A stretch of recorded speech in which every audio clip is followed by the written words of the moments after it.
Today's episode, it's the controversial Sharkshield device.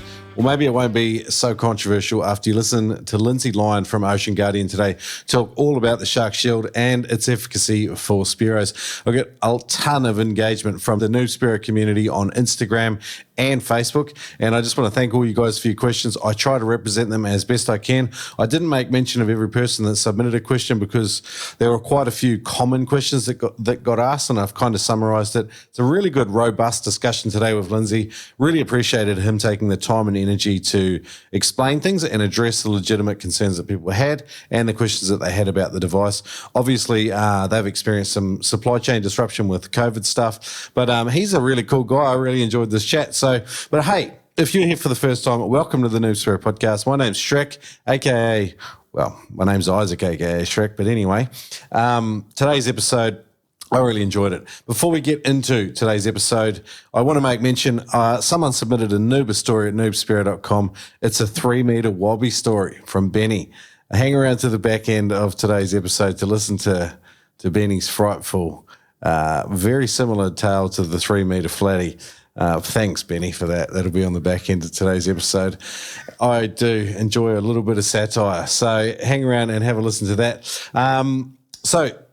Also, Scott left a review for 99 tips to get better at spearfishing on Amazon for the book. He said, short, easy read, written in a friendly tone with links to other resources. Lots of reference to taking a freediving course. Would be nice to have some details in there about what that might include or techniques.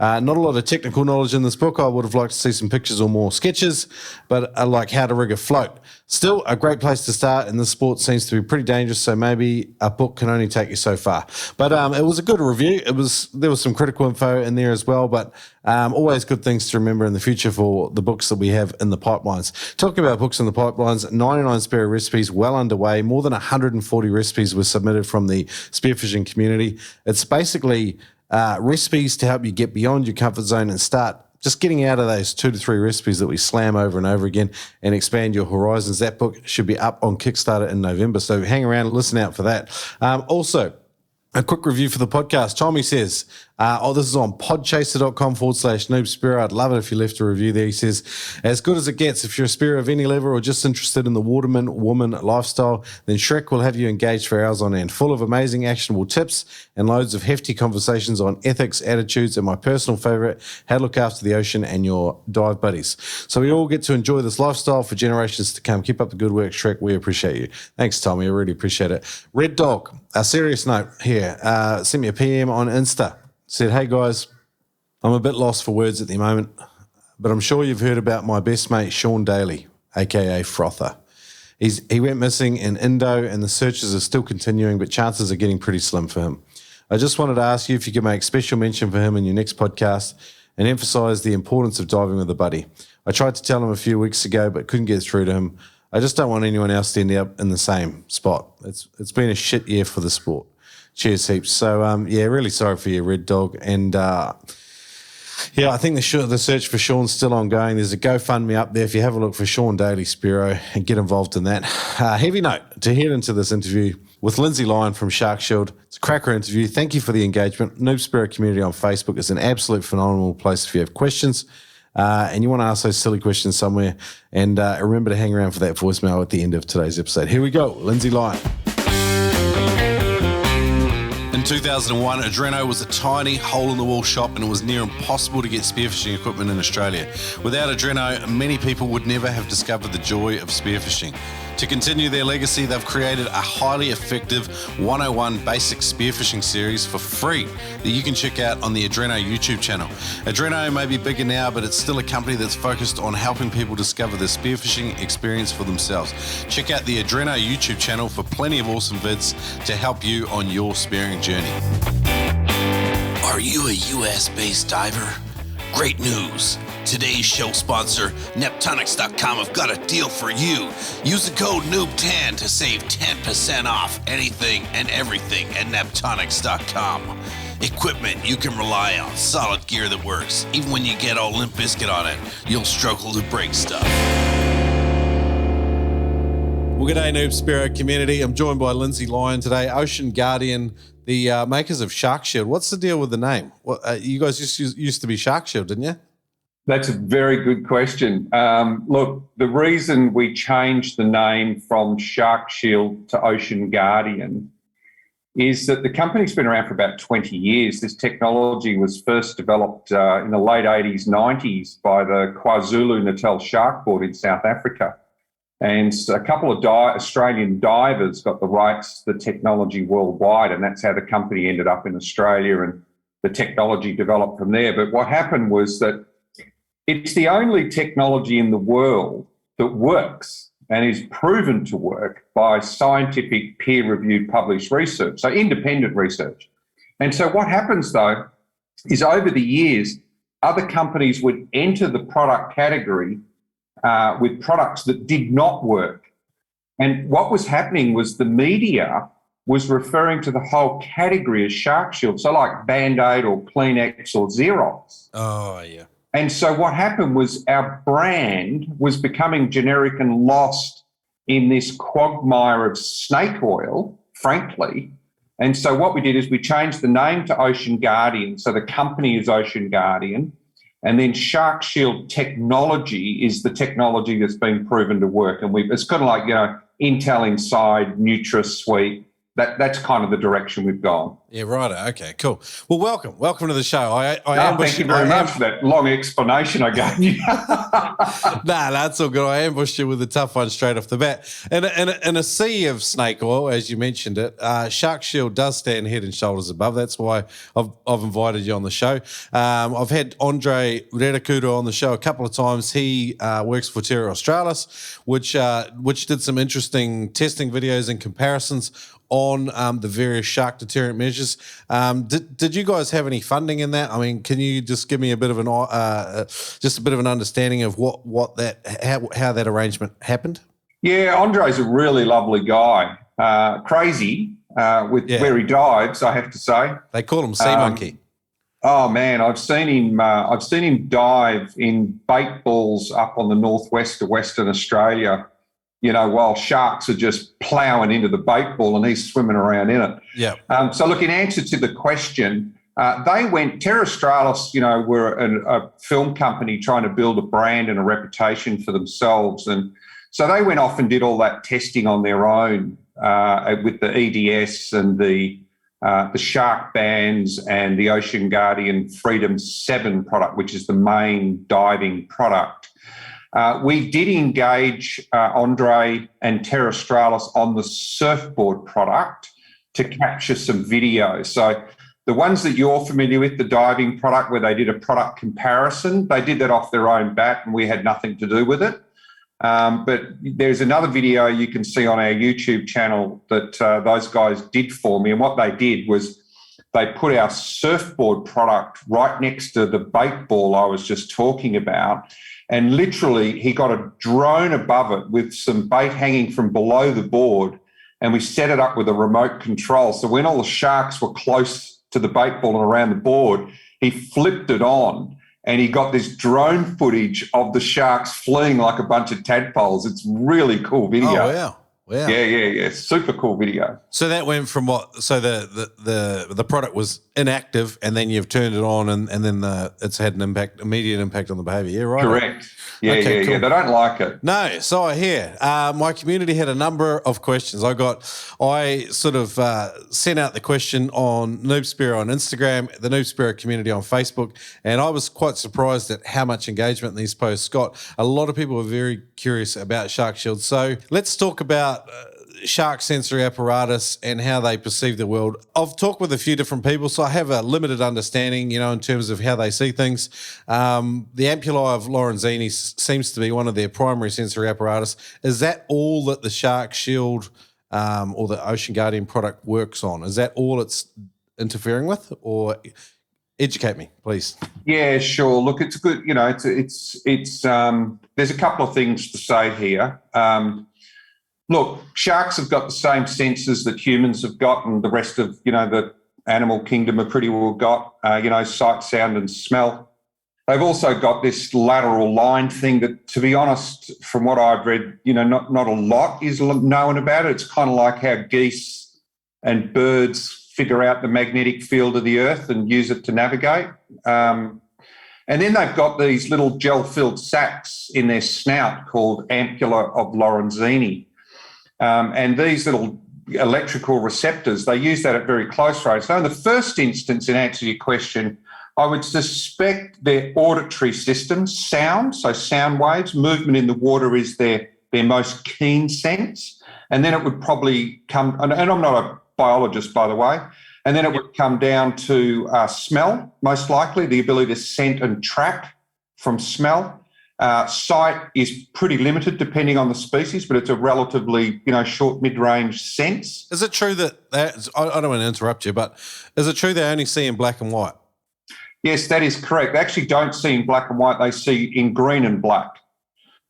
So it's actually that they are colourblind, and whereas humans have got these three cones and we can see multiple colours, they absolutely have only two cones, and it's a kind of a green and a black. So yeah, they have limited sight in that capacity. Okay. And so the ampulla of Lorenzini is used, or the electrical receptors are used at super short range, right? So there's a myth. There's a myth that depends where you are in the world, but certainly, for example, in the southwest of Australia, in the Margaret River surfing region, it's very strong there, and I don't know why. But there's a myth that these shark shields attract the sharks and then repel the sharks.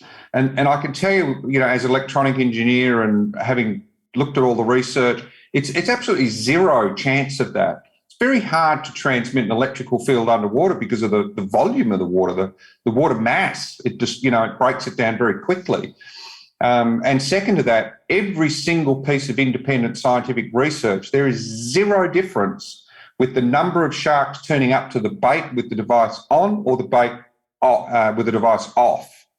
So that's a complete myth that occurs. So these various exercises in attempting to scientifically test and measure the efficacy of the device, the impact it has on the environment around it. I did see some peer-reviewed literature from the University of WA. Can you expand on who else has contributed to this research and what actually has been done?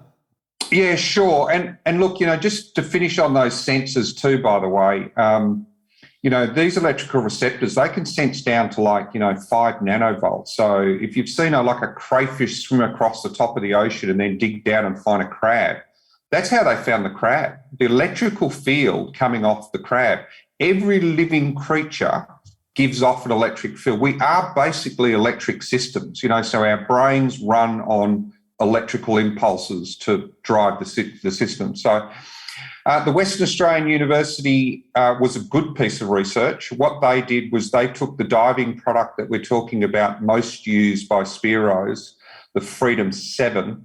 They stuck a piece of bait in the middle of the electrical field. They had 322 encounters by 43 different great white sharks. And with the device turned on, only one shark bumped the bait. So pretty good. I mean, you've got to realise, to test the device properly, you've got to put it in a pretty tough environment. And actually, in fairness, it's a Spearo environment because you've speared a fish, it's wiggling around and bleeding, and you're saying to the shark, come in and have a crack. We are ringing the dinner bell, 100%. Pretty much. And so that test is a good one. All the testing has to be done in that environment to attract the sharks in.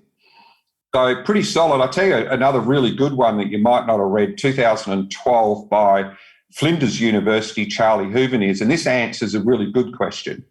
What he did in one of the tests, he did a seal decoy. Where they tow that little rubber seal across the top in South Africa, the white shark comes up and does a breach. Yeah. So they did that with 186 tows with the Freedom 7 underneath the seal decoy, half on, half off. With it off, he had 16 breaches where the shark broke the water coming up to attack, and 27 interactions, meaning it, got to the seal decoy. Near misses or, yep. With the Sharkshield technology on, they had 0 breaches and only 2 interactions with the seal decoy. If you think about that, that's a white shark coming from depth at pace. Well, that was actually one of the questions I had from the audience. Brett asked me, what will it do to a great white approaching from depth? And will it slow it down or stop? Because like we just talked about the range, the range is very limited, isn't it? What is the effective field and how far? Because you've said there's an urban legend that the device could potentially bring in sharks from further afield.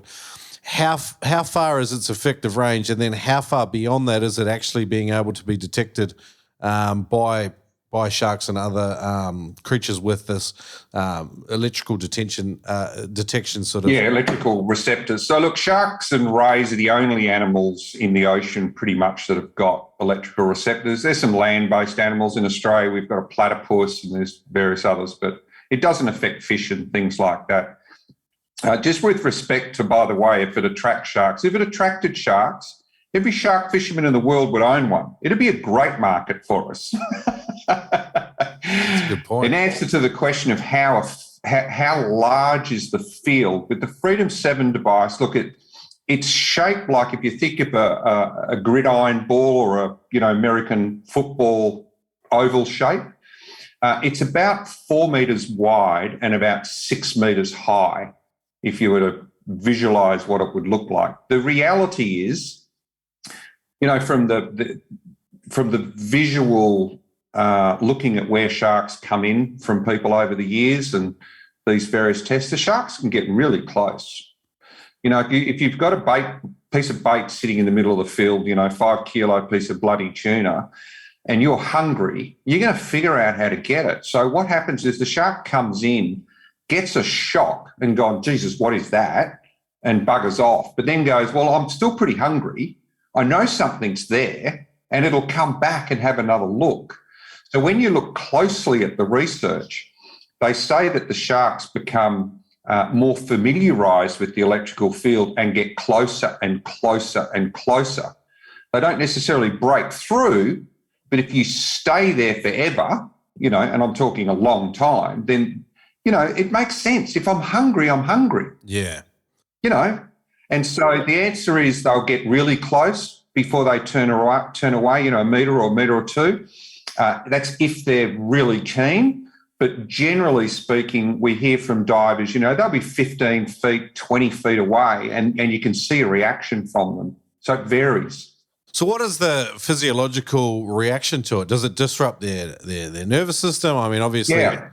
Yeah, exactly. So these electrical receptors, they are little bits of think of them like a pore, like a pimple, if you like, and it's full of this electrical gel. And so what happens, it's the same as if you're in the dark and I shine a bright light into your eyes, it oversensitizes your eyes and you just close them and turn away. It's very similar to that. You're putting thousands and thousands of times more level on these little gel-filled sacs. In fact, if you look at the videos, you can see their gills quiver. You can see their eyes roll back. It's really very visual impact on how much it affects them. Okay, cool. All right, cool. I'm going to start getting into some more of my community's questions. David says, has anyone been bitten wearing one? And then Victor says, the simple logic is if they don't guarantee users get 0% bitten, then this thing for sure does not work. I ordered one, but returned it straight away after I saw their policy. At least it shows the maker is not 100% confident with its outcome. He thinks it's more of a placebo thing. There is peer-reviewed literature proving him otherwise, and there are a few different testing videos online that are available. But how do you address these concerns? Yeah, look, it's funny, isn't it? If you think of the device correctly as a safety device, and the objective of a safety device is to reduce risk, and the more it can reduce risk, the better, obviously. If you look at seatbelts and airbags in North America and you look at the research, they say that a seatbelt and an airbag has the ability to significantly reduce a serious injury or death by about 45%. Yeah, right. And that's the government's data. And so, what I'd encourage people to do is think about it the same as you would wear a motorbike helmet, the same as you'd wear a steel cap safety boot, all of the other things that we do in life to mitigate risk. That's what these devices are. There is no 100% guarantee with any product, device, or anything in life. We spend billions of dollars building a space shuttle with the smartest people in the country, and it blows up. You can't guarantee. The most common question I get from journos is, would you jump into a bunch of sharks feeding on a whale carcass? And the answer is, well, I'm not a dickhead. No.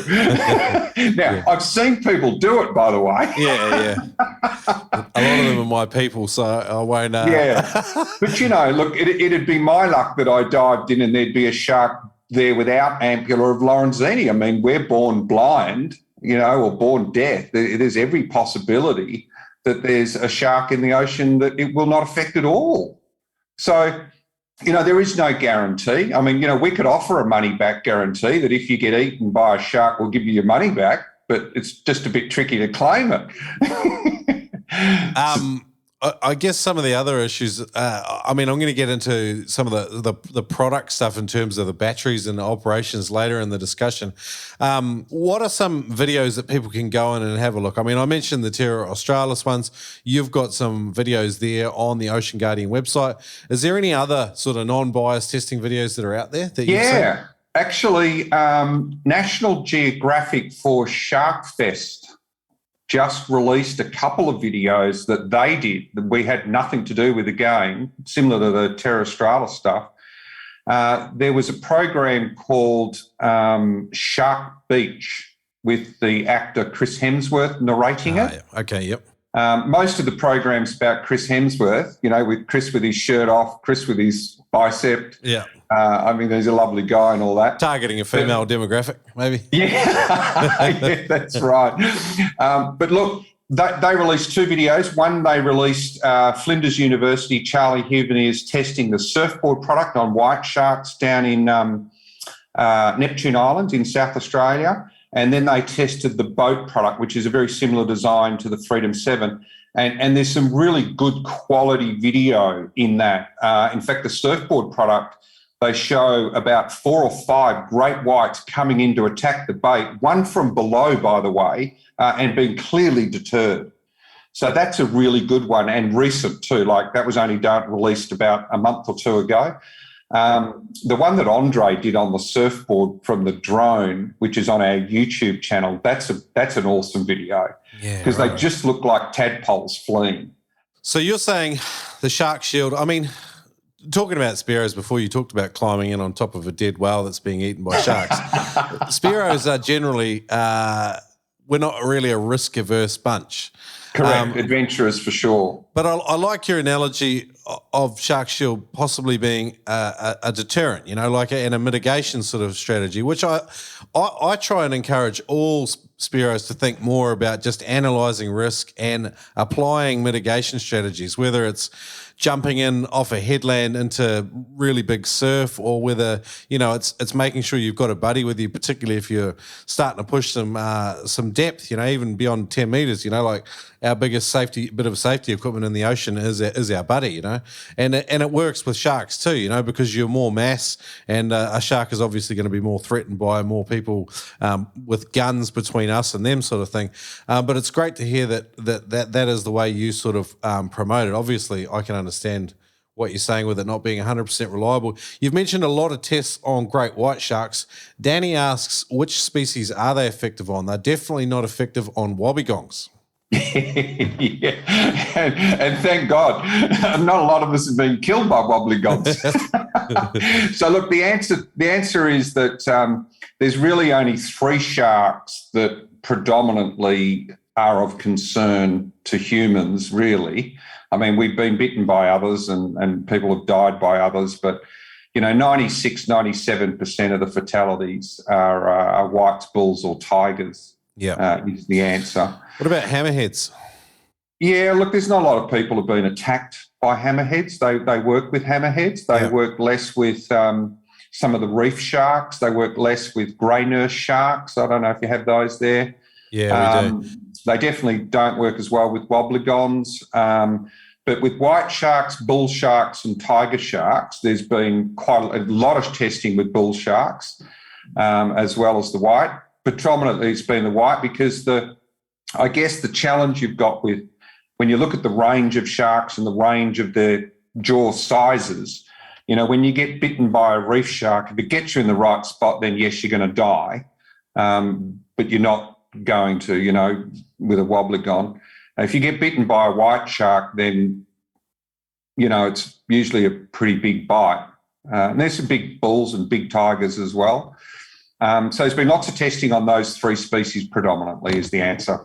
Oceanic white tips and reef sharks, particularly in like the Coral Sea and the tropics, they're the ones that seem to give us a lot of curry when we're dealing with like dogtooth tuna and stuff like that. Are they effective against them?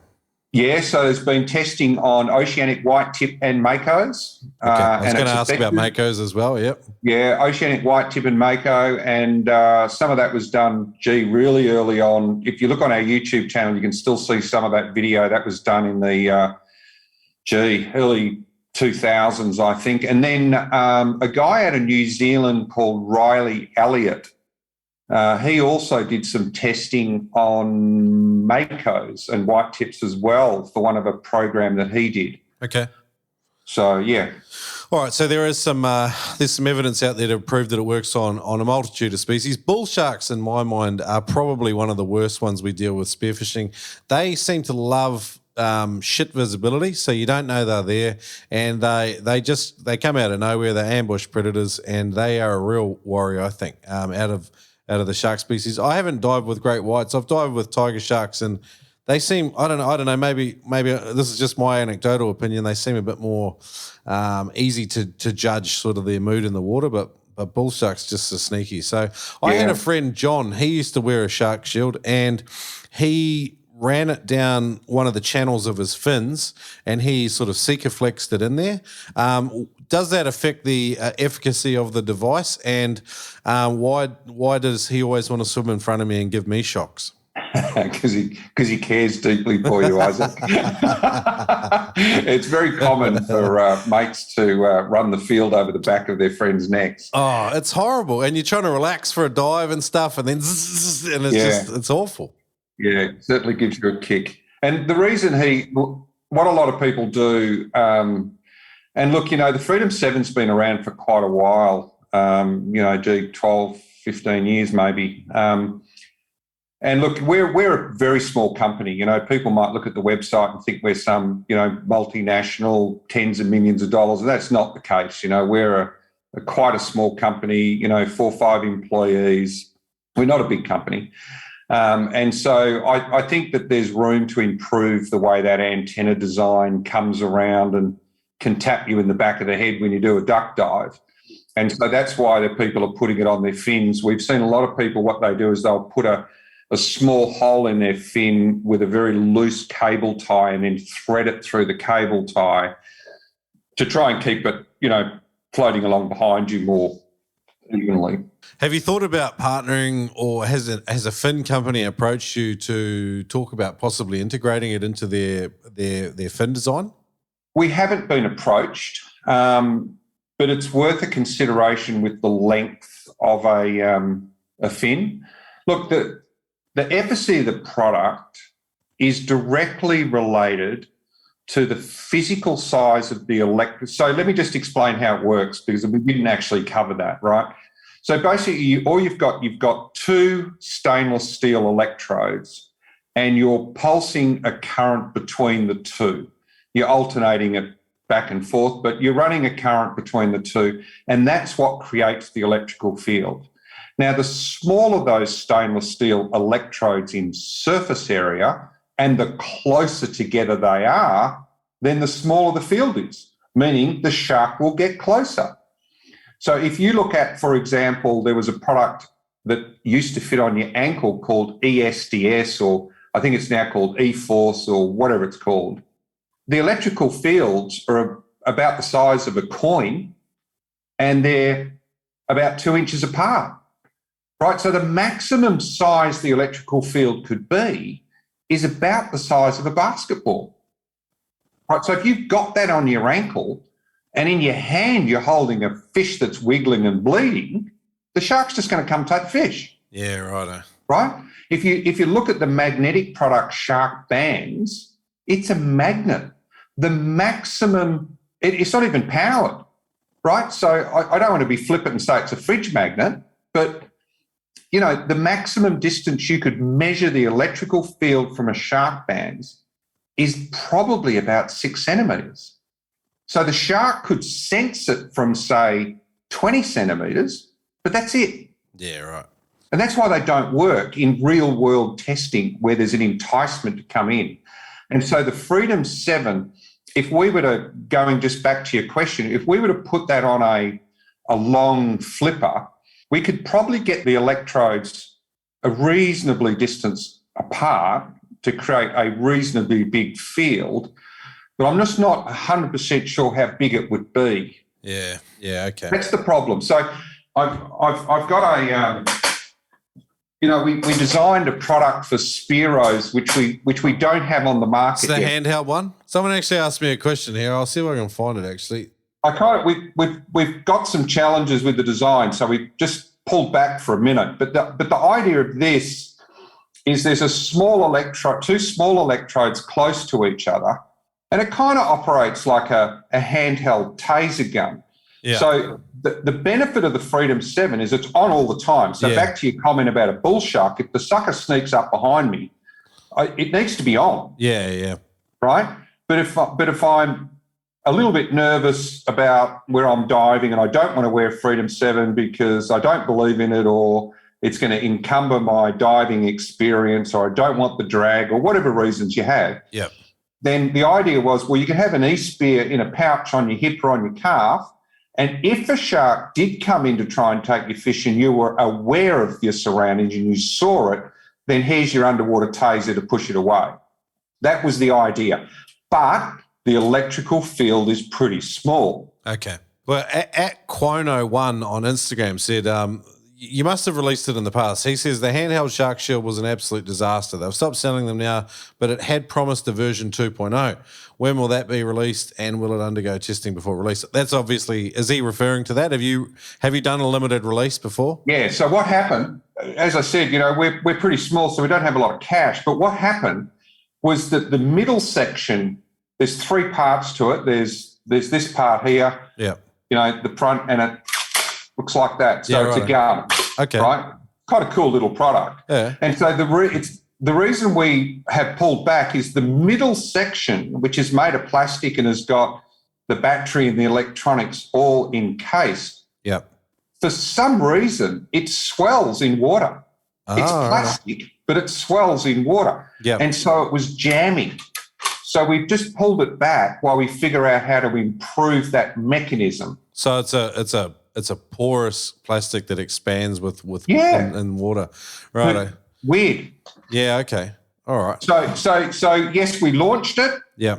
It is I think it's a great product. I mean, how many of them did you bloody make before you realised you had this fault? Oh, look, we only not that many really. Oh, cool. We went pretty easy because we didn't ship 40,000 and have to swap them out. And by the way, it doesn't jam 100% of the time. If you're in the water for an hour or two, then it's fine.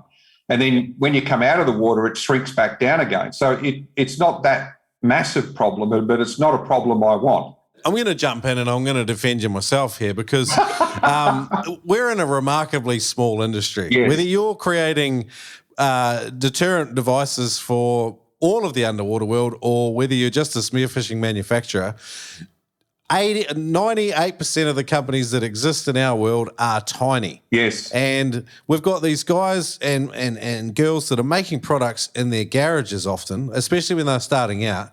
And it's not like Toyota car manufacturing, which, by the way, recalls. I don't want to talk too poorly about them and risk a lawsuit. But my point is that even the big companies stuff up releases, and then they get pulled all the way back into their facility and retrofitted and stuff like that. The nature of making anything is sometimes there's errors slip through the cracks before it goes to public release. I mean, the other thing is like you make something cool, you really want to ship it, But the gap between designing and manufacturing something in your shed to seeing it for sale on a spearfishing shop counter is just like, I've written a couple of books, and even that process, like relatively simple product, still takes quite a while to hit the shelf. And so I'm defending you there because I can understand the frustration you have. No, look, Isaac, you're spot on, because even, you could go and lecture on Harvard on what you basically said, because you're 100% correct. The rule of the game is 80% is good enough. Yeah. We're not Apple. Yeah. You're not Apple. You can't sit there and make sure it's absolutely 100% perfect. If it's 80%, ship it and then see what happens. And learn. You learn because you don't know what you don't know. As soon as it's in a consumer's hands, you'll see how they use it. You'll see what breaks, what they want different, and then you fix it. oldmanblue.com.au. You can't cheat experience, you can't fake passion, and damn, Old Man Blue can make gear that will last and stand the test of time. Check it out at oldmanbluedive on Instagram. Hey Shrek, Jeremy here, man. I'm back. I just wanted to say the podcast is growing from strength to strength, my friend. Hoorah, man. I just wanted to also say thank you to your listeners for their continued support, subscribing, reading, writing, and submitting kick-ass spearfishing adventures from all over the planet. Your listeners kick ass, and Shrek, my friend, so do you. All you guys come check out the latest edition of Spearing Magazine at spearingmagazine.com. Jeremy out.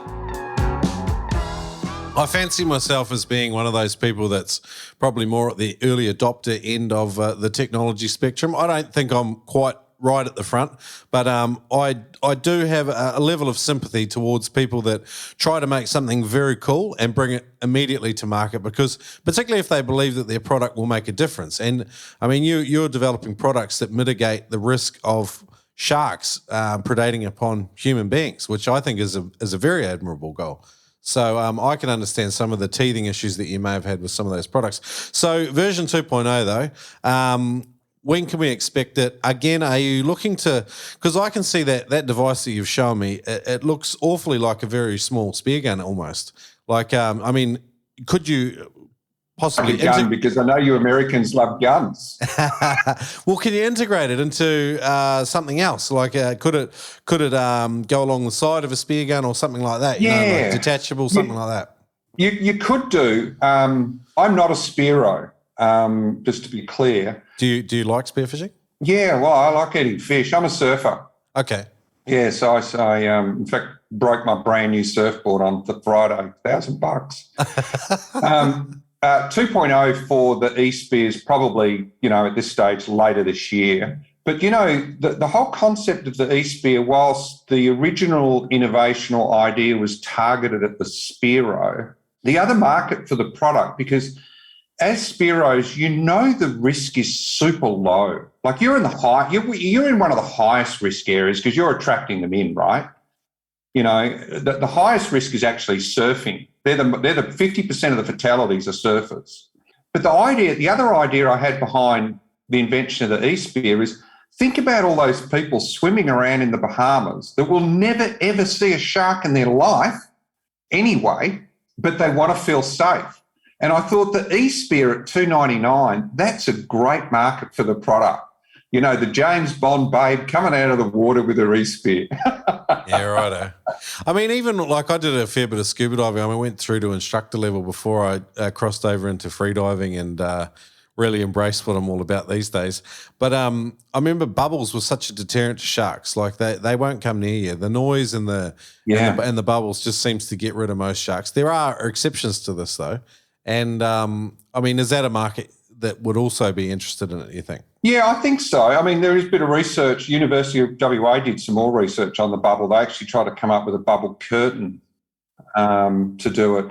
In fact, we have just released just on that larger scale thing, we've released a new shark barrier product. In fact, we're installing one down in the Bahamas at a resort, and it can go up to 400 metres across. So it's basically, think of it, like a rope across the top of the ocean with some buoys on it and hundreds of Freedom 7s hanging down below it. Okay. So you get an integrated sort of a network of these electrical fields that hopefully deter them Yeah, so that's it. Basically creates an underwater electrical field powered from the shore. Does it interfere with other marine ecosystems and animals?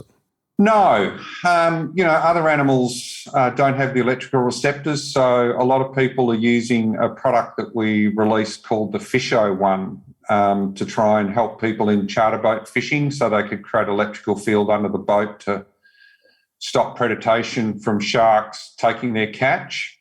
Yeah, and that's worked pretty well. I mean, there's a bit of jigging around to get it in the right place, depending on where the sharks are hitting the fish. But no, look, whales, dolphins, turtles, all those sorts of things aren't affected by it at all. Possibly a bit better than the drum lines. Oh, well, definitely a bit better than the drum lines and the shark. In New South Wales in Australia on the east coast, there are hundreds and hundreds of drum lines and shark nets. We're actually which is bizarre considering we're kind of a, Western apparently friendly country. We're one of the only places in the world that are still culling sharks on our beaches. Yeah. I'm going to be a coward here and be pretty agnostic on this, but I'm going to represent the opposite view. And I think sometimes the governments make the point that, like they love to tout that line that, on a drumlined shore, no human being has been killed and attacked, and they've got that track record to sort of rest back on. And some speros, and look, I'm not going to state my views on here because I think our community's split on this, and I think rightfully so. But I think there's points on both sides, though. I think, I don't know. I think. How many sharks? Don't worry, Isaac. I'm not an eco warrior, I can assure you, by any stretch. Well, a lot of speros are, and I mean, all of us are concerned about our environment, and we should be. And none of us want to be inhumane. But I mean, if 100 sharks die for one human to be alive, then a lot of people are happy with that. And I put a high premium on human life. But anyway, we are sort of heading off into the weeds. Well, my only comment would be, and once again, I don't consider myself an environmentalist. I consider myself, caring and worried about the world and interested, obviously. But what I would say is that humans' history with our interfering with the environment has a pretty poor track record. Yeah, for sure. But I'd say we're making progress, and we're getting better. Companies like yours are providing, and entrepreneurs and business people are creating solutions that solve some of these problems, and rightfully so. Like we're the ones. You guys are the ones that are fixing these conservation issues, not sometimes people filling out e-petitions online. Well, and that's exactly right. That's exactly right. In fact, I'll tell you something your listeners won't probably have heard of or know, that in Western Australia, over here, in Western Australia, rather than do shark nets and drum lines, they actually have said the most people at risk are surfers and divers. They represent 70% of the fatalities. How about you take your own personal risk and buy a proven Ocean Guardian Sharkshield? And I tell you what, because they're not the cheapest product, we'll give you $200 when you buy one. So we've sold thousands of products in Western Australia under a government rebate program where the government has said, you're the one going into the ocean, you're the one taking the risk, you take care of yourself. I like that. I like personal responsibility. I think it's admirable that they've provided that discount for people, particularly that, like given the peer-reviewed research and stuff like that. I mean, one of the other products that I've heard about being fairly effective is the Shark Eyes. Do you have an opinion about this, or am I going to get you into murky waters here? No, look, I'm happy to give an opinion on anything, right? You ask my friends. Look, if you talk with your community and, people like Ocean Ramsey or these people that do a lot of swimming with sharks and physical interaction with sharks, which I have, they'll tell you that looking them in the eyes is actually the go. In fact, I saw one, I can't find the bloody video again, but I saw one video where they put a diver on the bottom of the seabed and 80% of the time the shark came from behind. and then they put two divers back to back in the same position, and it turned out roughly 50-50. Yeah, now, right. how the hell does a shark know the back and front of a human? So, there's some things at play here. So I would suggest that looking the shark in the eye and keeping eye contact with the shark makes sense to me. And the reason it makes sense is, think about it this way. If you're a lion and you're hunting a gazelle, or if you're a spider hunting a fly, you don't attack from the front. You attack from behind. The whole element of lowering your risk of dying as a predator is to attack and surprise and not get a fight. So the eyes probably, whether the shark eyes actually work or not, would need to be tested, but does keeping eye contact work? I would suggest it must. As hunters, we kind of understand this, at least on an intuitive level as well. Like a lot of our flashes and stuff, the better designed ones mimic and have eyes on them, whether it's for flash aggregate, like a FAD type device, or even when we're down on the bottom and we're trying to arouse like curious fishing. One of the biggest things to do is hide your eyes, and so. Like I think, why not? If it's working in one facet, then why isn't it working in the other? So, but I've heard some good things about it, and we talked briefly about their eyesight. So I did want to ask you that.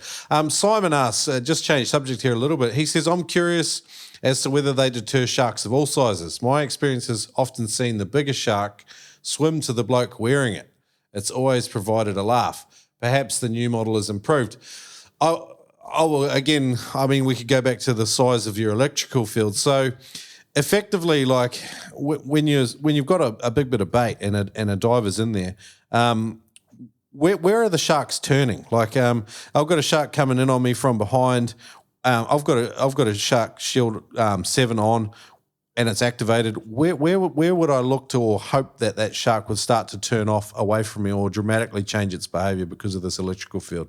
Well, the answer is it depends on the shark, depends on, what their intentions are. So there's a lot of variables at play. But if you look at any of the video, if they're coming in to just investigate, then they'll turn meters away, 3 or 4 meters away. If they're coming in fast and they're aggressive, then they're going to get really close. And I mean, a meter. And the answer to the question of, does it matter the different size of the shark? The University of Western Australia is probably the most detailed research done. They had multiple GoPro cameras and they had heaps and heaps of software to determine the trajectory of the shark, the size of the shark, the speed of the shark, but they didn't publish anything that noted any difference in the size of the animal. Okay. Yeah. All right, cool. I think, again, some of my community have asked another question, and I'll represent it as best I can. Some of them are saying, like, one person, you might be diving in a group of 3, like particularly in blue water hunting, it's one way we like to dive. You'll have a flasher down, one guy's on a big gun, another guy's on a backup gun, and it's a team-based style hunting because quite often you need a second shot, and someone does, maybe that they're doing burley or something like that. If one person has the Sharkshield on, does it increase the risk to the 2 other divers if they do not have it on? And some people have made some interesting illustrations about this from their own experience. Have you had these conversations before? Many times. Okay. What's your take on it? Everyone should have an Ocean Guardian on? Well, the first thing I'd say is one way to look at it, is if you all don't want to have one on, because you don't want it dragging over the back of your neck. I mean, I'm very practical about the reality of the world, The one way to think about it is at least if you've got one, and think about this from a fire drill perspective, if you've got one, at least you've got a muster area. Yeah. At least if there's a situation and let's say someone does get attacked that doesn't have one, at least you can go and get them. At least you can deter the shark. We've had situations where guys have been, people have been attacked, and someone with a Sharkshield has gone in and pulled them out of the situation because they've got the Sharkshield on. So are you at more risk of not having a seatbelt on when you're sitting next to someone with a seatbelt? Well, obviously you are, I don't think, I think the big question that people run through their head is, if the shark comes in to person A who's got one on and gets deterred, do they go over and have a crack at the other person? Yeah. And, I suppose it's possible, but, the shark's just had a smack in the head. And so unless there's a damn good reason to come back in and have a crack, in other words, a big food enticement, I suspect it's been a benefit to everybody. Yeah. I've never seen a setup. Another thing we use, and you're probably familiar with spearfishing a little bit, is we'll have a big buoy or a float on the surface. Yeah. Particularly in these blue water hunting setups, maybe there's often multiple floats. I've never really seen a setup where they hung it off it in the middle somewhere, and then at least you had a field in the middle of, I don't know, the shit hit the fan or something like that. People do it. Yeah. People do that. I have seen that. In fact, I've seen a lot of people put it on their bait bag. Yeah, okay. Interesting. Yeah, so, after you've caught the fish and you've hooked them on somewhere while you're continuing, they'll leave it there to stop the sharks taking it. We often get our food eaten off the floats and stuff. I mean, that's why we see these cool float boats and things like that where, all the fish go inside and they're out of the water, and therefore they don't pose that enticement to the sharks. But maybe having a shark shield from your catch or from that area at least might provide. I've heard of that. That's not that uncommon from what I understand to do that. So don't worry about your personal safety, just worry about your catch. Sam asks, what are the long-term effects of use on humans? If the electromagnetic fields at depth pose a greater risk towards the user, have they conducted any studies on the impacts of electromagnetic fields on humans at depth? And someone else says something like, the razor clam divers here have been using electric fields for years, and yeah, they're all a bit nuts, but haven't seen anything odd happen as a result. Interesting point though. Anything on this? No, look, it's a fair question. I mean, with all the conspiracy theories that people have about, and look, the reality is, if you look at the World Health Organization recommendations on things like mobile phones, don't give them to children because electromagnetic fields interfere with the human body. And that is true because we are basically water and an electrical field. And the Sharkshield electrical wave is not a short wave shape, if you like a microwave or a mobile phone. It's a big signal. And so there's been a lot of independent research done on swine. And what happens with the Sharkshield electrical fields, it travels around the body, not through the body. Okay. And so it's actually not penetrating the body.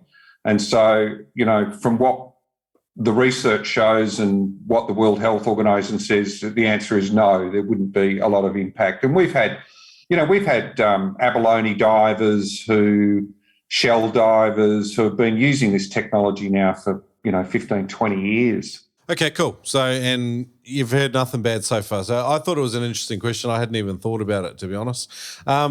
Frog says, hi, Shrek, can you ask the guys about sharks in the water column? As sharks on the surface seem to be more predatory than sharks in midwater or at the bottom. And anecdotally, I've noticed this as well. When you'll see them come up sometimes, and the higher they get in the water column, the more aggressive they become. I don't understand what his question is, but with all the research you've observed, is that something you'd agree with, or what do you think? Yeah, look, I don't know. I'll tell you one, not necessarily related to this question, but I did see some research once on once again, the Freedom 7 dive product on Galapagos sharks. And what they found is if the sharks got themselves into a feeding frenzy, it was definitely not as effective. Yeah. And the reason being is that and think about it like a pack of wolves or any other pack scenario, when they're competing for food, they're competing with each other. And the food's the food. And so they will push through a lot more pain to get at the food. And so, in answer to the water column thing, if there was a situation going back to the, would you jump on a whale carcass, when sharks are in a bit of a situation, they are in a frenzy, then that's a dangerous place to be. Okay. Mud Skipper Apparel says, I used to use the Sharkshield both commercially diving and spearfishing, and I would see more sharks with my Sharkshield on than without. Why is this? Is this a question you've had before? No, it is a question I've had before. And I don't know. Maybe when you don't have it, the sharks are there swimming around, but when you do have it, they come around where you can see them. I don't know. I don't know. I mean, the research is quite conclusive that there is zero difference whether it's on or off. So I don't know the answer to that, but I have heard people say it. I've seen, I've been doing a drift dive before, and a bull shark where I was in probably 4 or 5 meters viz. So we're talking 15 feet, maybe 12 feet of visibility, and every dive, this bull shark would be there. And it would often be over my shoulder somewhere, and it's probably only 2.5 meters. So what's that in feet? 8 feet. But this thing just wouldn't go away. It was giving me the shit. So I couldn't relax. I was only diving pretty shallow, but I saw it over and over again. Every time I'd look at it, I would get a really jerky movement out of it. And I guess one thing I would say maybe in response to this is that if the Sharkshield is having a physiological reaction from the shark, then it would jerk and move, and you're more inclined to see it. Whereas sometimes if they're moving slowly and steadily and they're trying to ambush you or whatever it is they're trying to do, they move quite calmly and steadily. They're trying to be unobserved. I don't know. I just thought about that as I read his question. I don't know. Kurt said, I've heard a theory that, we're getting some repeat questions here about the electrical field possibly attracting the sharks rather than deterring them. Beyond their effective range with this field, how far away from that is it able to be detected by the shark? Yeah, look, without trying to confuse myself and everybody else that's listening, there's a thing called the inverse square law, and it basically says that for every distance that you move away from the electrical field, the square of that distance, it halves the field, so to speak. So if you're about, I don't know, let's just pick a number. If you're 10 meters away, whatever that is in feet from a Sharkshield, you can't measure it. You cannot measure it, right? So the shark's amplitude of Lorenzini, the electrical receptors, the maximum distance that they can sense is about 50 centimetres, right? So half a metre, let's say, right?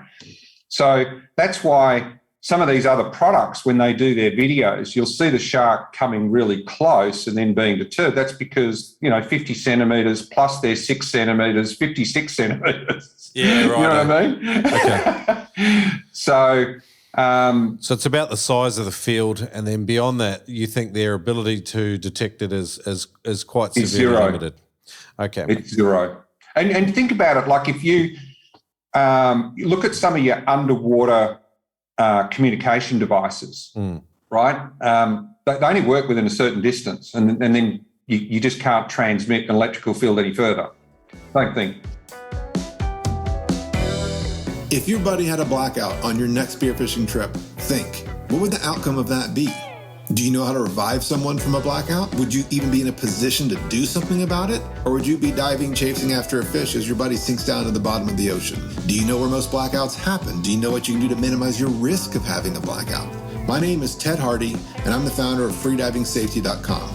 In my free online course, you will learn the truth about shallow water blackout, the myth of I don't push myself, I know my limits, I'm in tune with my body, how to minimize your risk of having a blackout, and most importantly, how to save your buddy's life if they have one. Visit freedivingsafety.com to sign up for your free course today. Dive safe out there. It's not even that hard. I love that feeling underwater when you pull the trigger and you know exactly where that shaft is going. You want something dependable. You want to put that fish that you've been chasing for a lifetime in the boat, in the cooler, in the esky, in the chili bin if you're in New Zealand. Why do we call all these things different names? Anyway, today's show sponsor, KillshotSpearGuns.com, make awesome wooden timber spear guns, a fantastic shooting platform. If you've ever shot a big timber gun, you know the reliability that you get from these things. He mostly makes enclosed track spear guns. Visit him at KillshotSpearGuns.com. Use the code NOOB to save $30 on any Killshot spear gun. What about does the Sharkshield itself emit a vibration, which could potentially appeal to the lateral line sensors and things like that? Like no. Okay. No. So there's zero happening apart from the Sharkshield, apart from the electromagnetic field. Yeah. Okay. Yeah, cool. and it's a pulse. Yeah. So it is an electrical. It's pulsing in that sense. So it's it's every 0.6 of a second. It's going bang. Yeah. Bang, and then each one is a different polarity. Okay. And what's the variability? Yeah, that's right. What is it? What's the variance between the pulses? Is some of them smaller and some of them larger? Or? No, they're all exactly the same side. We just opposite to change it up. Okay, cool. All right. Jason, NSC, says, is it possible from the Noob Spear community, says, is it possible for the Freedom Series or E-Spear to aggravate a shark even more, causing unnecessary risk to divers? And we have similar questions from other people. Like a shark starts to show interest in you, swims closer. Even if you give it a jab with your spear gun, some sharks seem to become aggravated by that. And people recommend using body language and other things before you begin, physically trying to interfere with the shark. Could it be the same with the E-Spear, I think is what he's trying to ask. I would say yes. If I had to guess, and it is a guess, I reckon that if you start, because these devices are designed to get you out of trouble, not to stay in trouble.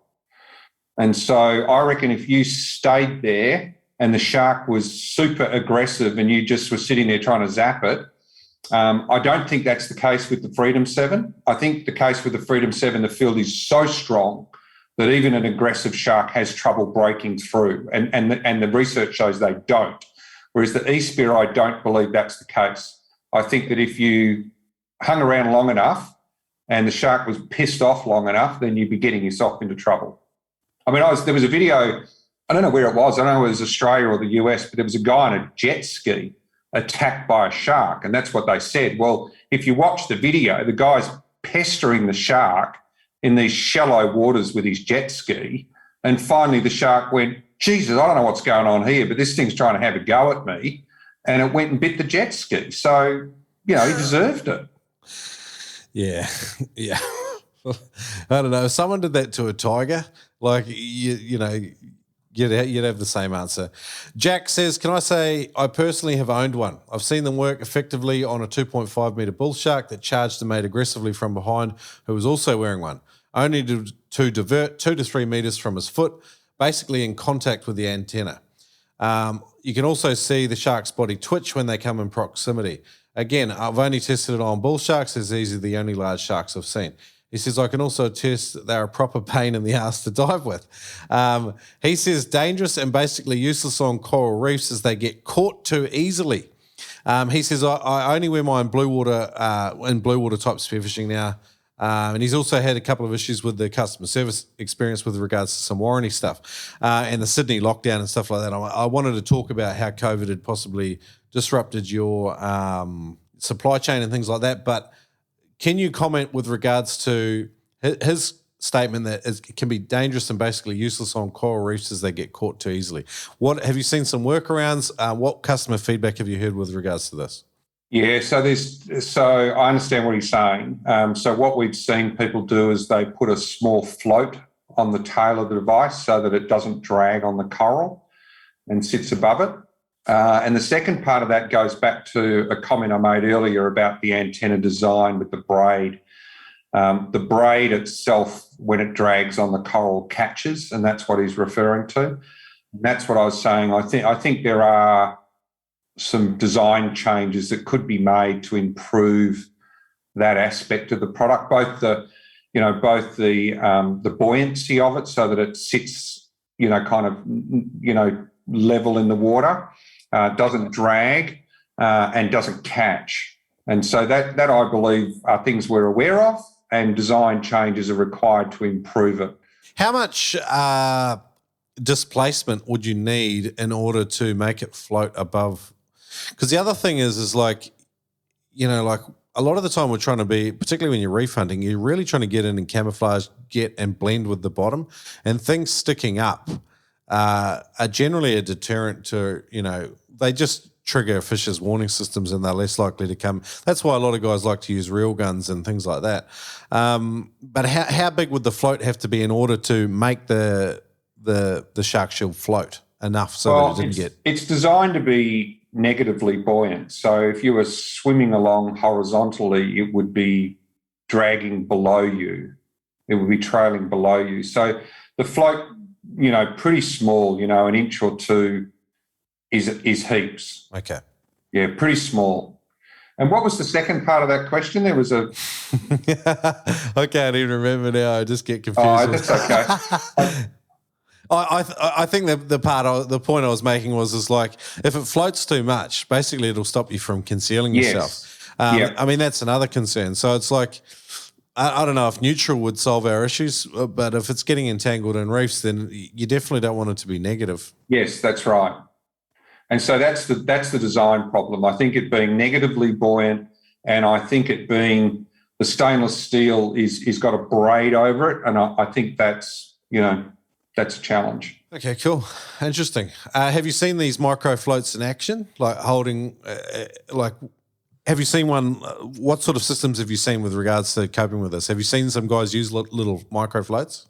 Yeah, they're just like, you know, like the fishing floats, like the little bobbing fishing floats. It's just like one of those. Okay. Yeah, people often, when you know, someone has a faulty unit or a warranty or whatever, they'll send it back with the float still on it. That's how we've seen them. Okay. All right, cool. Jack also says, it sounds like he's a bit of a fan, but he's had some issues with customer service with regards to warranty. He says, hoping this is just an issue due to Sydney lockdown and stuff like that. Have you had much disruptions with your supply chain due to COVID and stuff? Oh, it's been a disaster.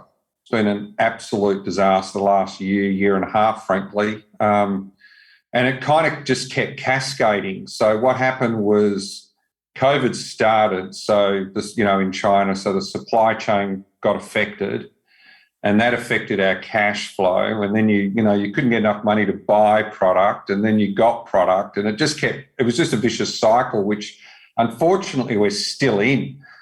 Sydney, New South Wales has been in lockdown now for about 8 or 10 weeks. So it's been very disruptive over the whole 12 to 18 months. And that's affected quite significantly our cash flow and operations. So, look, it has been difficult as a small company to manage that. And as a result, what's happened is if someone's had a faulty unit, and maybe we can talk about that. I did think there was a question on that last one about warranty and repair or something. But what we do with the Freedom 7 is, because we don't have a repair facility at the present moment, when someone returns a unit that's actually faulty, we offer them what we call a refurbish program, which is effectively a brand new unit. And so people have had to wait for stock to arrive to even get a repair or a warranty. And those delays have been like 3 months, 4 months, like huge delays. And so, yes, it's caused a customer satisfaction problem. But one of the things that we are going to implement, that the community's been asking a long time for, is the ability just to swap the battery out. Yeah. So I've got a couple of questions about that here. Yeah, so the ability to physically service the unit. And this comes back to the design of the product. You know, it'd be really cool if the consumer could change the battery somehow. And there's zero chance of that happening today, because, you know, you can't trust the consumer to open up a piece of electronics and then seal it again. Well, it's sealed for a marine environment too, so I can understand exactly not having an easily designed interchangeable battery. That does make 100% sense. But setting up the ability, both in America and Australia, for Ocean Guardian to replace batteries and service the unit. So rather than, having to get a whole new unit, just replace the PCB board or the antenna or the battery. That's absolutely something we're in the process of implementing. Oh, awesome. All right, cool. Hector Mikolopoulos, I'm going to guess he's Greek. He says, just wish I'd come up with this first. Super awesome. Cut Professor, at Cut Professor on Instagram, bloody awesome bloke in California. He says, any modifications or adaptations coming to the product so it doesn't shock the shit out of you? I wish I could figure out a way to stop it shocking you. Yeah. Look, I as I said, I'm a surfer, and I use it on my boards, all my boards. And what I came up with for surfing, and the E-Sphere is a little bit like this, is rather than have the two big electrodes on the bottom of the surfboard, which zap you when you duck dive, they zap your fingers, which is really unpleasant. Yeah. Or if you go over some white water, or if you try to do a turtle roll on your board, it'll zap your fingers and all that sort of stuff, is I designed what we're calling a shortboard antenna or a mini antenna. Now, I know the electrical field's not as big, so I know that the shark's going to get a lot closer, but I know that it would still be effective. And so it's all about me psyching myself into going into the surf all the time and keep surfing and keeping me in the water. In fact, and this is the thing for your community, the diving and the Spearos, it's a great sport. Being in the ocean is so good for you mentally and every other aspect. And so if you've been scared and you're frightened about going into the ocean, then take this technology with you and go back to enjoying the sport you love. Yeah. We've got a program, and look, this is the first time I've spoken about it, so because we don't do any marketing on it and we don't do any PR on it. But there's a group, a Facebook group called the Bike Club, and it's survivors of shark attacks. And their families, and they've got psychology counselling. They've got all sorts of stuff going on. They call us after a shark attack, and we give away free stuff to them. We never do PR on it. We don't do a press release, and this is the first time I've actually spoken about it, but it's in this conversation. And it's about enabling these people to get their lives back and get back to the sport that they love. I had one guy ring me. I was in China at the manufacturing place, and I won't tell you his name, but he pulled in a surfer who had both legs bitten off. He actually dropped his board, swam out, grabbed the guy literally from the jaws of the shark and pulled the guy in, trying to resuscitate him. The guy died. But this particular individual, his whole life was surfing. Like, he had mental health problems anyway, and this guy looked like a Russian hitman. I'm not talking about, this is a big guy, black belt, serious guy. And he rang me and he was in tears because it brings me to tears. We'd given this guy this unit, and he said, mate, you've given me my life back. You've literally given me my life back. And he was able to go back in the water and go surfing. Yeah, that's awesome. Yeah, I've chatted with a number of people that have been attacked by sharks now. I mean, it's the nature of the podcast, it's the nature of our sport and the lifestyle that we all seek. But I think mental health is a huge part of the draw to the ocean for Absolutely. Surfers and Spearos. And anything that can get people out there and enjoying it again is a huge thing, Yeah, because the risk is so low, I guess, is what I'm trying to say. The risk is super, super, super low. And all you're trying to do is take that little mental edge off so that you can get in the water and go back to enjoying your sport. Yeah, for sure. And it's effective. It's proven, and it's effective. Correct. Love it. What's that group called again? Because I've got people that I will refer to it. It's a closed group. It's called the Fight Club. The Bike Club. BITE, the Bike Club. And it's run by, what's his name? Dave Pearson is the main guy up in New South Wales. I might. I'm going to keep that in my records. I don't know if I'll link it up in the show notes because I don't think they want publicity. But what a fantastic! Oh, he's awesome, mate. Dave. He's managed to get government funding for counselling and all, at least, and all off the same bat. It's just a community thing. He's done a really good job. Really, really good guy. Bloody awesome. I love to hear. And he's obviously he's a shark attack victim himself. He was attacked and had his arm all chewed up surfing. Yeah, wow. I can only imagine, the journey going through that. So it's awesome people have got that support group. Yeah. Guys, head on over to penetratorfins.com. They are proud sponsors of today's Noob Spearo podcast. We're happy to announce a code you can use to save yourself $20 on any blade purchase. That's right, save $20, pump in the code Noob Spearo at checkout, penetratorfins.com. Save yourself some dough on some fins and get yourself some of the best fins going with $25 flat rate international shipping and a full international warranty. Larry's the man. Thanks, Penetrator. Back to infinite practicalities. Joe Knott was great segue, wasn't it? I'm a very natural interviewer. Joe Knott says, ask him about the best way to store them. I'm bloody confused about the lithium batteries. Yeah, okay. So lithium sucks. And if you leave lithium uncharged for, years and weeks and months and whatever, it doesn't like it, is the short answer. So the best thing to do is to keep the device charged at, 30, 40%, whatever, and then it lasts longer. So lithium batteries normally have a life of about, 5 or 6 years, maybe 7, and you'll have that same experience with your phone. You'll know that your battery life slowly declines. Having not owned a Sharkshield myself, how do you monitor the level of the battery? So the device actually has a LED startup sequence. And so what the LED will do is it will tell you how charged it is. So when it starts, it does 10 green flashes. It's a bit fast and tricky to count, but it does 10 flashes, meaning it's 100%, 5 flashes, 50%. 5 years ago, I was going through some old stuff, doing a bit of a spring clean, and I found a Nokia 3310 in a box. And I turned it on. It still had a bar of battery in it.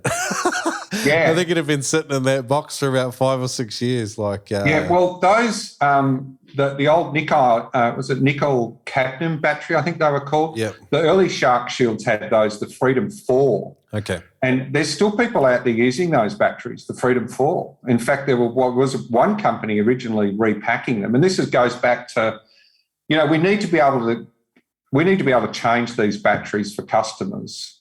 There's a big movement around the world to make sure that products can be repaired and in service for a lot longer rather than, chucking them away and putting them in landfill or whatever.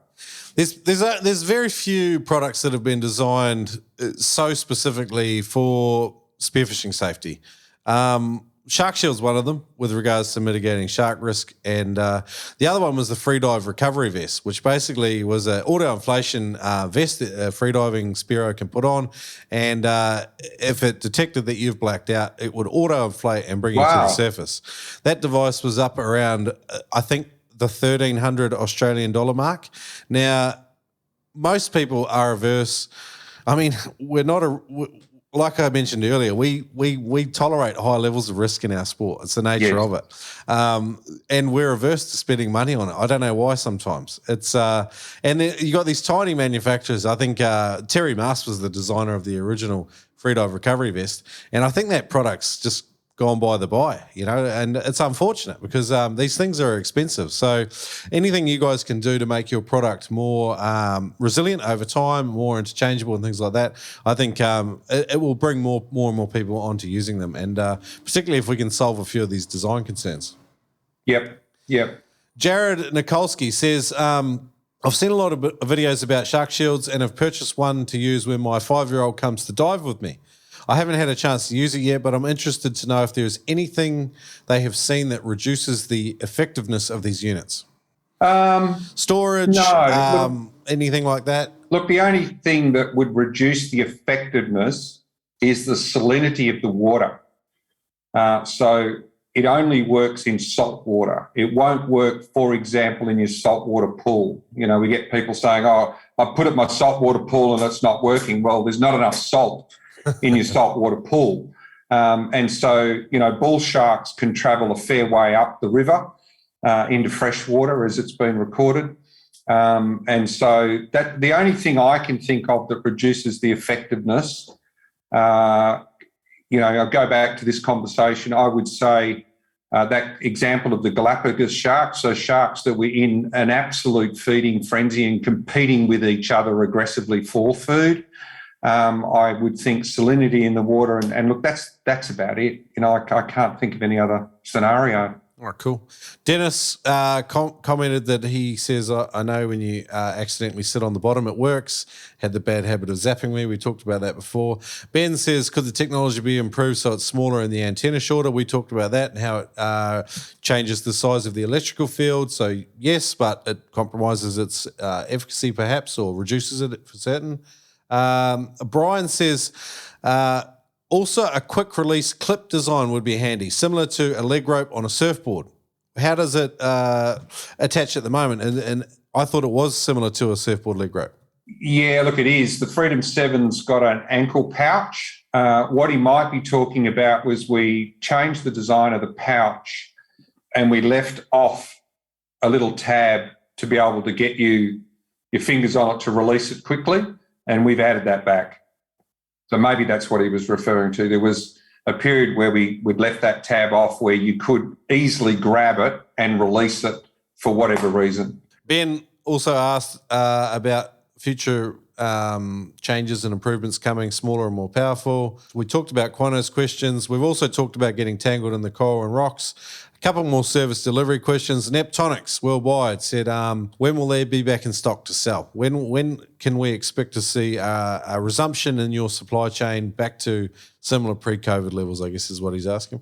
Yeah, so we've got some stock coming in October, which clears us up to kind of June, July, and then the next shipment should be about, so I'm going to say early December, all going to plan, we'll have full availability back, right in the middle of your winter. The nice thing about being an entrepreneur is you're always, happy and like you always want to see the best and believe the best. But sometimes the nature of conducting any sort of businesses, there's delays and stuff. So, Yangtha asked, where can I buy them? So you've got distributors everywhere? Yeah, pretty well. You can get them on, I think Amazon even, it's out of stock at the moment, but my preference for the community would be to go to your local dive store. Go to your local dive and spearfish and store and support the local company that, you're getting the rest of your gear from. Most of them stock the product. And if they don't stock the product, ask them to stock the product and get one, and we'd be happy to oblige. Andreas by email said, please could you get some info on where or how to service them? I've had one sitting around for a while now and I wish I could maybe get it serviced before I hit the water. We kind of talked about Andreas's question. Yeah. So look, go to the website under support. There's a tab called support and there's another tab called warranty and repair. There's simply a form there to fill out. And if you're in North America, you send it to the North American facility. If you're in Australia, you send it to the Australian office and we'll have a look at it for you and get back to you and tell you what we can do. Yep. Chris had some similar questions, so you've just answered that. Brian asked, he would like to know if you are making the unit any more robust in the future, and was there a possibility of extending the warranty? So we spoke a little bit about design, and we actually do want to do quite a lot of work on re-engineering and stuff, but, that takes money and time. Yeah, so you can extend the warranty. So when you buy the product, within the first 12 months, you can buy a extended warranty that'll take it out to 3 years, and it's online. What's the standard warranty? Standard warranty is 12 months. Okay. And then $99 takes you to 3 years. Okay. All right, cool. Like an insurance, same when you go to Harvey Norman or Walmart or wherever. I think for such a substantial investment, and I understand Spearos, we're pretty rough buggers. Like we put stuff through its paces, that's for sure. Mate, so. I tell you what, the Spearos in the diving community are a hell of a lot better than surfers. Surfers treat their stuff like shit. Spearos in general are better than surfers. Sorry about that, Lyndsay. Yeah, for sure. I had one guy send me a picture only this week of his 4 surfboards with his electrode, which is the antenna on the surfboard is like a sticker on the bottom of the board with these super thin stainless steel electrodes, right? Yeah. It's sticker thin. But what happens is with those particular electrodes is they get a bit of tea staining on them. And so, you've got to give him a bit of a clean every now and again. Well, he's not cleaned his in like 3 years. And so the tea staining's got underneath the plastic and it's all peeled off. And he's going, oh, this has got to be warranty. And I'm going, mate, at what point in time did you look at that and think there was something right or wrong? I will add a caveat to my thing that Spearos are better than surfers. The only thing better than that is a surfer who spears, and then they're all right. But yeah, there's a lot of those actually. I know. I think honestly, like I started off boogie boarding in New Zealand. If you love the water, you love the water above and below. Yeah. And sometimes they're complementary sports as well. Ocean Guardian, Sharkshield, the company itself, I mean, where are you guys heading? What's happening? Werner asked, you guys were going to get listed on the ASX IPO in the 2018, the initial public offering, never eventuated. What's going on? What's the future of Ocean Guardian?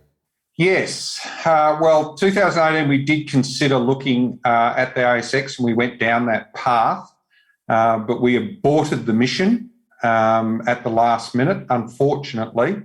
And we're now in the process of reconsidering that. So it cost us a lot of money to head down that path, and it's taken us quite a bit of time to recover from heading down there.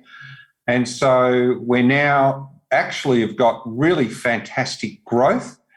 I think the result of, expanding the product line to try and diversify the risk. So we're not just in diving, we've got surfing, we've got boating, we've got fishing.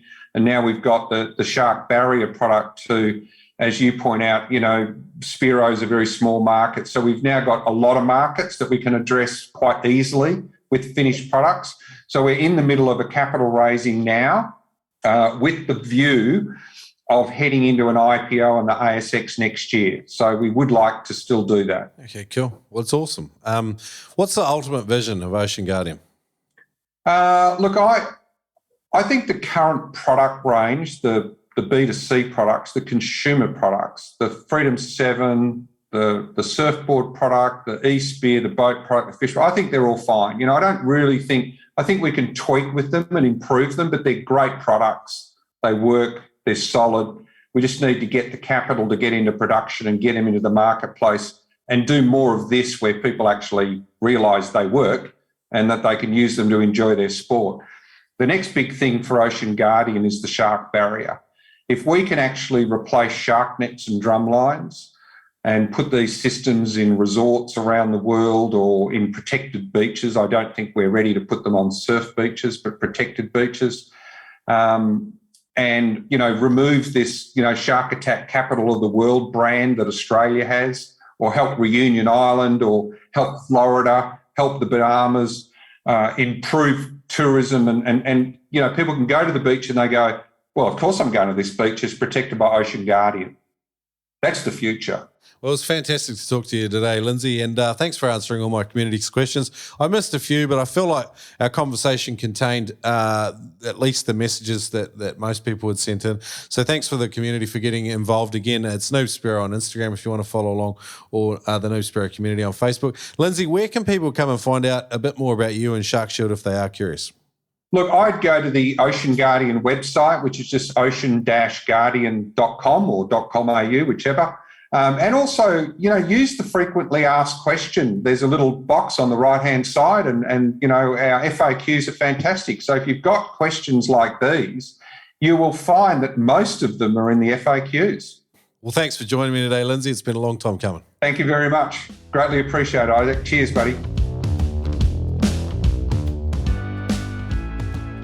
Hey guys, I hope you had your questions and concerns and maybe learned a bit about the Sharkshield stuff going on. Really big, massive thank you to Lyndsay Lyon for joining me. It was a cool episode. I enjoyed it. That was not a paid placement or anything like that. I very much just wanted him to get on. I knew the community had a lot of questions, and so we finally got it done, and I hope you enjoyed it. Next, in 2 weeks, we're headed off to chat with Daniel Semrad from the Oregon Freedive Company.